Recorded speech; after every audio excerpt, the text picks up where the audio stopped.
Sebelum melanjutkan menonton, dukung dengan cara subscribe. Peristiwa Isra Miraj, kisah lengkap, hikmah dan ibrahnya. Isra Miraj merupakan peristiwa maha dahsyat yang Rasulullah Shallallahu Alaihi Wasallam alami. Sebelumnya, tak ada satupun manusia yang mengalaminya. Menempuh perjalanan superkilat lalu naik ke langit hingga Sidratul Muntaha. Banyak peristiwa yang Rasulullah alami sewaktu Isra Miraj sejak pemberangkatan hingga kembali. Apa saja peristiwa itu, bagaimana kisahnya dan apa saja hikmah serta ibrahnya? Berikut ini pembahasan lengkapnya. Arti Isra Miraj. Syekh Wahbah Az-Zuhaili dalam tafsir Al-Munir menjelaskan, Isra, atau Sara, artinya adalah perjalanan di malam hari. Secara istilah, Isra adalah perjalanan Rasulullah Shallallahu Alaihi Wasallam pada suatu malam dari Masjidil Haram di Makkah ke Masjidil Aqsa di Palestina. Maha suci Allah, yang telah memperjalankan hambanya pada suatu malam dari Al-Masjidil Haram ke Al-Masjidil Aqsa yang telah kami berkahi sekelilingnya agar kami perlihatkan kepadanya sebagian dari tanda-tanda kebesaran kami. Sesungguhnya dia adalah maha mendengar lagi maha mengetahui. Quran Surat Al-Isra 1. Mi'raj secara bahasa artinya adalah naik. Secara istilah adalah naiknya Rasulullah Shallallahu Alaihi Wasallam ke Sidratul Muntaha. Dalam Al-Quran, Mi'raj ini terisyaratkan dalam surat An-Najm. Dan sesungguhnya Muhammad telah melihat Jibril itu, dalam rupanya yang asli, pada waktu yang lain, yaitu, di Sidratil Muntaha. Di dekatnya ada surga tempat tinggal. Muhammad melihat Jibril, ketika Sidratil Muntaha diliputi oleh sesuatu yang meliputinya. Penglihatannya, Muhammad, tidak berpaling dari yang dilihatnya itu dan tidak, pula, melampauinya. Sesungguhnya dia telah melihat sebahagian tanda-tanda kekuasaan Tuhannya yang paling besar. Quran Surat An-Najm 13-18. Ketika menafsirkan ayat ini, Syekh Wahbah Az-Zuhaili menjelaskan bahwa Sidratul Muntaha adalah tempat tertinggi di langit yang menjadi batas ujung pengetahuan dan amal aktivitas para makhluk. Tidak seorang makhluk pun mengetahui apa yang ada di belakangnya. Tempat ini diserupakan dengan As-Sidrah yang artinya pohon nab karena mereka berkumpul di bawah teteduhannya. Di dekat Sidratul Muntaha ada surga Al-Mawa yakni tempat tinggal arwah orang-orang mukmin yang bertakwa, terang Syekh Wahbah Az-Zuhaili. Tanggal terjadinya Isra Miraj. Syekh Syafiur Rahman Al-Mubarakfuri dalam Sirah Nabawiyahnya, Ar-Rahiqul Mahtum, menjelaskan 6 pendapat kapan terjadinya Isra Miraj. 1. Peristiwa Isra, terjadi pada tahun ketika Rasulullah mendapatkan wahyu pertama. Ini merupakan pendapat At-Tabari. 2. Isra Miraj terjadi 5 tahun setelah Rasulullah menjadi Nabi.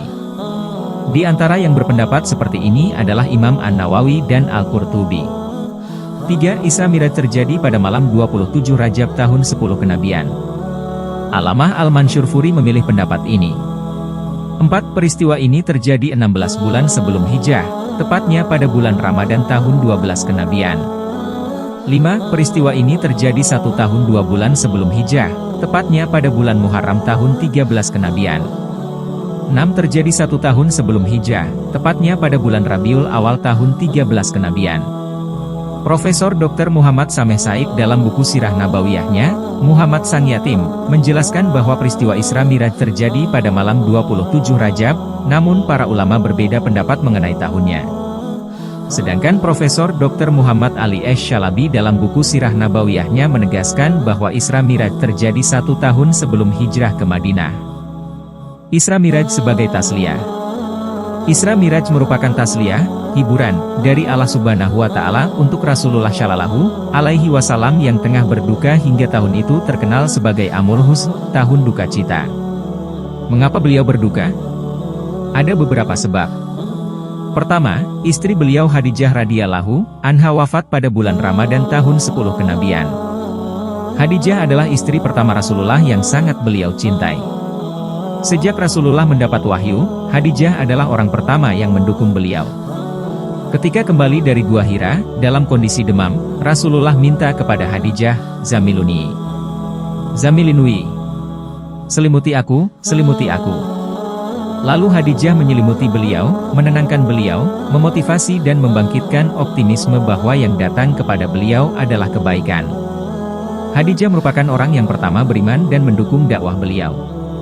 Saat Rasulullah membutuhkan dana untuk dakwahnya, entah memerdekakan budak, membantu fakir miskin atau keperluan lainnya, Khadijah yang mensupport beliau dengan hartanya. Khadijah pula yang memberi beliau keturunan termasuk Fatimah. Khadijah pula yang dengan kedudukan mulianya melindungi Rasulullah. Maka wafatnya Khadijah merupakan duka tersendiri bagi Rasulullah. Bagaimana mungkin kehilangan pendamping hidup sejati dan pendukung dakwah hakiki bukan sebuah duka? Tak berselang lama setelah Khadijah wafat, paman beliau Abu Thalib juga wafat. Meskipun tidak mau masuk Islam, Abu Thalib adalah pembela sejati Rasulullah. Beliau yang senantiasa pasang badan saat orang-orang kafir Quraisy menyakiti Rasulullah atau hendak mencelakakannya.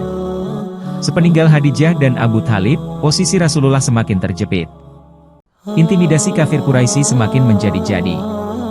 Dakwah di Makkah serasa tidak lagi memiliki celah untuk bergerak.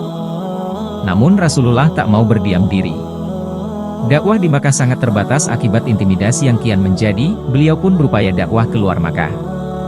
Beliau pergi ke Taif dengan harapan masyarakat di sana menerima dakwahnya. Namun apa yang terjadi? Penduduk Taif justru mengusir Rasulullah dan melempari dengan batu hingga kaki beliau berdarah. Setelah mengalami amul husn inilah, Allah Subhanahu wa Ta'ala mengisrakan Rasulullah Shallallahu Alaihi Wasallam. Allah memperlihatkan tanda-tanda kekuasaannya. Mulai dari perjalanan yang super kilat ke Baitul Maqdis, mengimami para nabi di sana, lantas naik ke Sidratul Muntaha, bertemu dengan Allah Subhanahu wa Ta'ala dan mendapat perintah sholat 5 waktu. Juga diperlihatkan surga dan neraka. Semua rangkaian peristiwa itu merupakan tasliyah bagi beliau. Usai sholat Isya dan beristirahat sejenak, Rasulullah Shallallahu Alaihi Wasallam yang saat itu berbaring di Masjidil Haram didatangi malaikat Jibril. Dada beliau dibelah. Lalu hatiku dikeluarkan dan dicuci dengan air zam-zam, kemudian dikembalikan ke tempatnya dan memenuhinya dengan iman dan hikmah, sabda beliau dalam riwayat Imam Bukhari dari Malik bin Sa'sa'ah. Setelah itu didatangkanlah burak yang nantinya menjadi kendaraan beliau sewaktu Isra. Burak satu akar kata dengan bark yang artinya kilat. Didatangkan kepadaku burak, yakni seekor tunggangan berwarna putih, tinggi, lebih tinggi dari keledai dan lebih pendek dari bigal. Ia meletakkan langkahnya sejauh pandangannya, sabda Rasulullah dalam riwayat Imam Muslim dari Anas bin Malik. Setiba di Masjidil Aqsa, beliau sholat 2 rakaat, mengimami ruh para nabi. Usai sholat dan keluar dari Masjid Al-Aqsa, malaikat Jibril datang membawa 2 wadah minuman. Satu berisi susu dan satu lagi hamar. Rasulullah pun memilih susu. Sungguh engkau telah memilih kesucian, kata Jibril dalam lanjutan hadits tersebut. Mi'raj pun dimulai. Rasulullah naik burak bersama Jibril hingga tiba di langit pertama. Mari kita simak kisah beliau dalam hadits yang panjang, lanjutan dari hadits Sahih Bukhari dari Malik bin Sa'sa'ah di atas. Lalu aku dibawa di atas punggung burak dan Jibril pun berangkat bersamaku hingga aku sampai ke langit dunia, lalu dia meminta dibukakan pintu langit. Dia ditanya, siapakah ini? Ia menjawab, Jibril. Jibril ditanya lagi, siapakah yang bersamamu? Jibril menjawab, Muhammad. Apakah dia telah diutus? Dia telah diutus. Kami pun dibukakan pintu, lalu aku bertemu Nabi Adam, alaihissalam. Ia menyambutku dan mendoakan kebaikan untukku. Kemudian burak tersebut naik bersama kami ke langit kedua. Maka Jibril minta dibukakan pintu. Siapakah ini? Jibril. Siapakah yang bersamamu? Muhammad. Apakah dia telah diutus kepadanya? Dia telah diutus kepadanya. Kami pun dibukakan pintu, lalu aku bertemu dengan 2 orang sepupuku yaitu Isa bin Maryam dan Yahya bin Zakaria, alaihimussalam. Maka keduanya menyambutku dan mendoakan kebaikan untukku. Kemudian burak tersebut naik bersama kami ke langit ketiga. Maka Jibril minta dibukakan pintu. Siapakah ini? Jibril. Siapakah yang bersamamu? Muhammad. Apakah dia telah diutus kepadanya? Dia telah diutus kepadanya.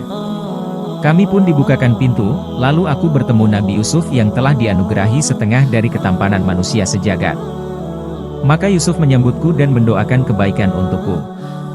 Kemudian burak tersebut naik bersama kami ke langit keempat. Maka Jibril minta dibukakan pintu. Siapakah ini? Jibril. Siapakah yang bersamamu? Muhammad. Apakah dia telah diutus kepadanya? Dia telah diutus kepadanya. Kami pun dibukakan pintu, lalu aku bertemu Nabi Idris, alaihi salam. Ia menyambutku dan mendoakan kebaikan untukku. Allah telah berfirman untuknya, dan kami telah mengangkatnya ke tempat yang tinggi. Kemudian budak tersebut naik bersama kami ke langit kelima. Maka Jibril minta dibukakan pintu. Siapakah ini? Jibril. Siapakah yang bersamamu? Muhammad. Apakah dia telah diutus kepadanya? Dia telah diutus kepadanya. Kami pun dibukakan pintu, lalu aku bertemu Nabi Harun. Dia menyambutku dan mendoakan kebaikan untukku. Kemudian budak tersebut naik bersama kami ke langit ketujuh. Maka Jibril minta dibukakan pintu. Siapakah ini? Jibril. Siapakah yang bersamamu? Muhammad. Apakah dia telah diutus kepadanya? Dia telah diutus kepadanya.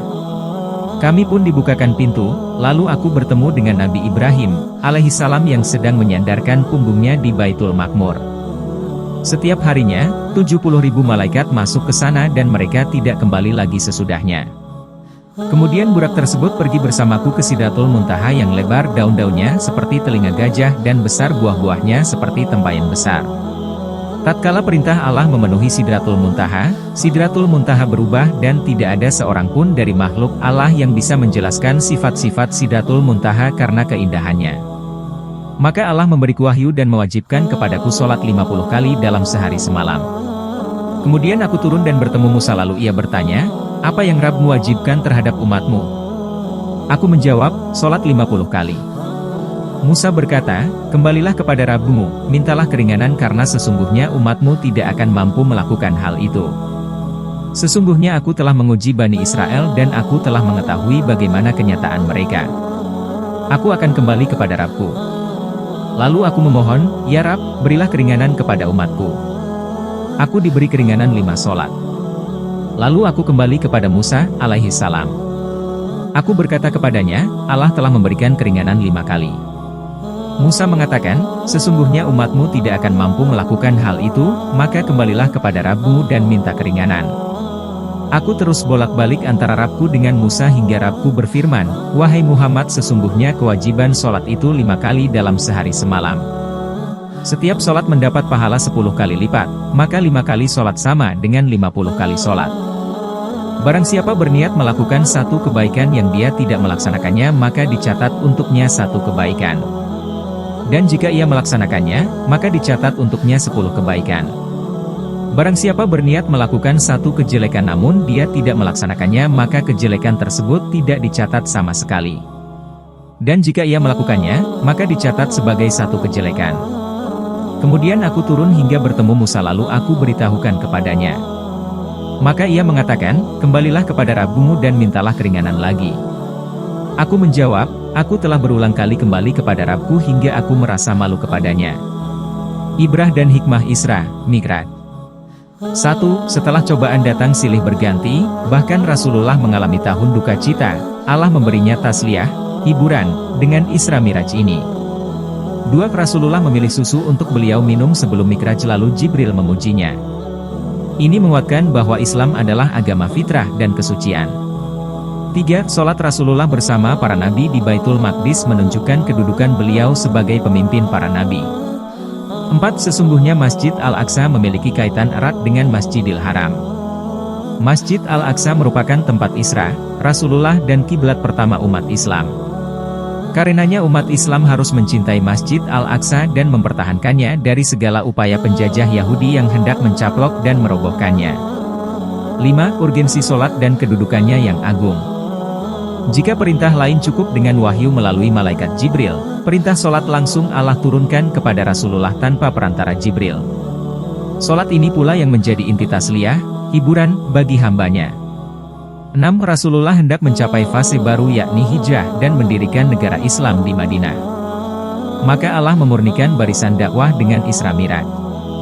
Orang-orang yang tidak kuat akidahnya dan mudah goyang keyakinannya, mereka murtad setelah mendengar tentang Isra Mi'raj. Adapun yang imannya kuat, mereka justru semakin kuat imannya. 7. Keberanian Rasulullah sangat tinggi dalam berdakwah dengan menyampaikan Isra Mi'raj kepada mereka. Meskipun mereka tidak akan percaya bahkan mencemooh dan mengolok-olok, Rasulullah tetap menyampaikan.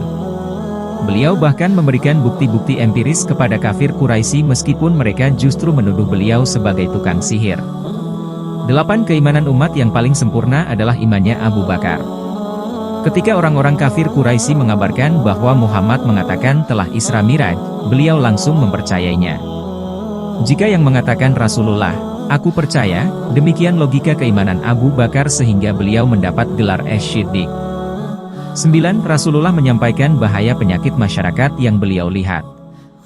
Beliau melihat bagaimana siksa untuk orang yang suka gibah, orang yang berzina, orang yang makan harta anak yatim, dan lain-lain. 10. Para sahabat menjadi perhatian terhadap Masjid Al-Aqsa yang saat itu berada dalam kekuasaan Romawi. Kelak di masa kekhalifahan Umar bin Khattab, Masjid Al-Aqsa bisa dibebaskan. Demikian pembahasan Isra Miraj mulai dari pengertian, Amul Husn, kisah lengkap hingga hikmah dan ibrahnya. Semoga bermanfaat. Wallahu a'lam bishawab.